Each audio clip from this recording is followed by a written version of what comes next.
పులి అంటే అడవికి రారాజు. కానీ ఆదిలాబాద్ అడవుల్లో 2 పులులు చనిపోవడం, మరో 2 పులులు మిస్సింగ్ కావడం అలజడి రేపుతోంది. ఆ అడవిలో పులుల చుట్టూ ఏం జరుగుతోంది? కుమరంభీం జిల్లా దరిగాం అడవిలో 2 పులుల మిస్సింగ్ కలకలం రేపుతోంది. కాగజ్ నగర్ కారిడార్లో S9, K15 పులులు ఇటీవల మృతి చెందాయి. ఆ తర్వాత S6, K13 పులులు కనిపించకుండా పోయాయి. ఆ పులుల కోసం కాగజ్ నగర్ కారిడార్లోని గోంది, దరిగాం, సర్కపల్లి అటవీ ప్రాంతంలో అధికారులు సెర్చ్ ఆపరేషన్ చేపట్టారు. 14 బృందాలు ఈ ఆపరేషన్లో పాల్గొన్నాయి.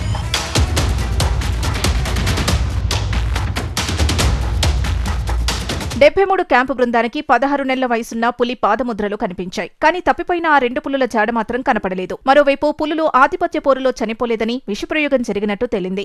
5 ఏళ్ల బెబ్బులి ఒళ్లంతా విషం ఉన్నట్టు ప్రాథమికంగా గుర్తించామని, మెడకు ఉచ్చు సైతం ఉంది. పులులు చచ్చిపడున్న ప్రాంతానికి కూతవేటు దూరంలో ఎద్దు కళ్లేబరం కనిపించడం, ఆ ఎద్దు మాంసం కుళ్లిపోయి విషప్రయోగం జరిగినట్టు ఉన్నతాధికారులు గుర్తించడంతో జిల్లా అధికారులు షాక్ కి గురయ్యారు. ఈ 2 పులుల మాదిరిగానే మిగిలిన 2 పులులు కూడా హతమయ్యాయా లేక క్షేమంగా ఉన్నాయా అనే కోణంలో పోలీసులు దర్యాప్తు చేస్తున్నారు. మరోవైపు ఈ వన్యమృగాలపై విషప్రయోగం ఎవరు చేపట్టారనే విషయంపైన దర్యాప్తు జరుగుతోంది.